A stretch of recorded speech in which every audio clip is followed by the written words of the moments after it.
మా ప్రియ సహోదరులారా, మీ ప్రయాసము ప్రభువునందు వ్యర్థము కాదు అని ఎరిగి ఫస్ట్ ఏం చేయాలి? మనకు ఒక అండర్స్టాండింగ్ రావాలా. ఓకే, ఫస్ట్ మనం అండర్స్టాండ్ చేసుకోవాలా.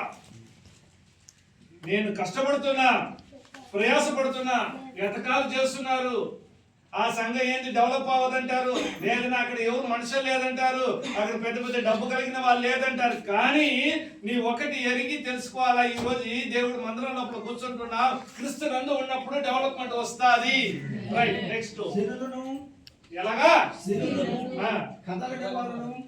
ప్రభు కార్యాభివృద్ధి ఎప్పటికీ ఆసక్తులై ఉండుడి. 3 కార్యం అండి. సక్సెస్ఫుల్ గా కొనసాగిపోవాలా, వ్యర్థం కాకూడదు. మన విషయాలు, మన పరిచర్య, మన కార్యాలంటే 3 కార్యాలు మనం పాటించాలి. కుటుంబం కావచ్చు, ఉద్యోగం కావచ్చు, పరిచర్య కావచ్చు. ఈ రోజు ఉన్న స్థానికంటే నెక్స్ట్ ఇంకా డెవలప్ అవ్వాలి.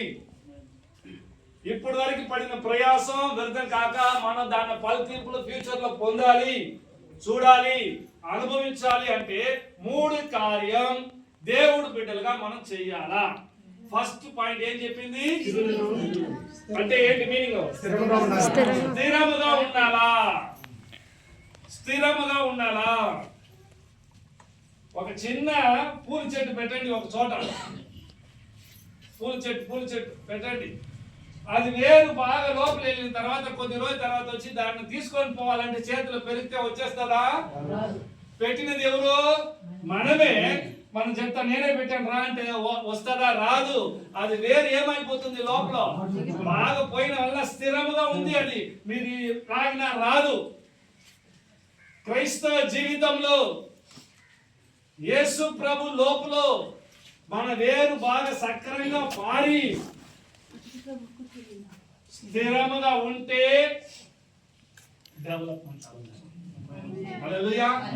క్రీస్తు లోపల మన వేరు బాగా వెళ్ళి బాగా క్రీస్తు సత్యంలో, వాక్యంలో లోపల దూరి ఉంటే మన జీవితం క్రీస్తును పట్టుకొని ఉంటది. స్థిరపడి జీవించినప్పుడు దేవుడు ఇంకా ఏం చేస్తాడు? ప్రయాసాలు వ్యర్థం కాదు. సో స్థిరపడి జీవించాలి, స్థిరముగా జీవించాలి. ఒక వాక్యం నేను బైబిల్ నుంచి మీకు చదవమంటాను, దాన్ని చదివితే మీకు అర్థం అవుతుంది. చదవండి. 1 పేతురు 5వ అధ్యాయము 9వ వాక్యం చదవండి. 1 పేతురు 5వ అధ్యాయము 9వ వాక్యం చదవండి. మీ సహోదరులందు ఈ విధమైన శ్రమలే నెరవేరుచున్నవని ఎరిగి విశ్వాసమందు స్థిరులై. విశ్వాసంలో ఎలా ఉండాలా? స్థిరులుగా ఉండాలా. డెవలప్మెంట్ అవ్వాలి. మనం చేస్తున్నది వేస్ట్ కాకూడదు, విరుద్ధంగా కాకూడదు అంటే విశ్వాసంలో మనం ఏం చేయాలా? స్థిరపడాలా. హల్లెలూయా. క్రైస్తవులకి అన్ని కార్యాల మీద నమ్మకం ఉంటది. కొందరికి నిమ్మకాయ మీద నమ్మకం ఉంటది, రసం బాగుంటుందా? రోడ్లో ఎండి మిరపకాయ కనిపిస్తే దాని మీద నమ్మకం ఉంటుంది. ఎవరికి? ఎవరికి?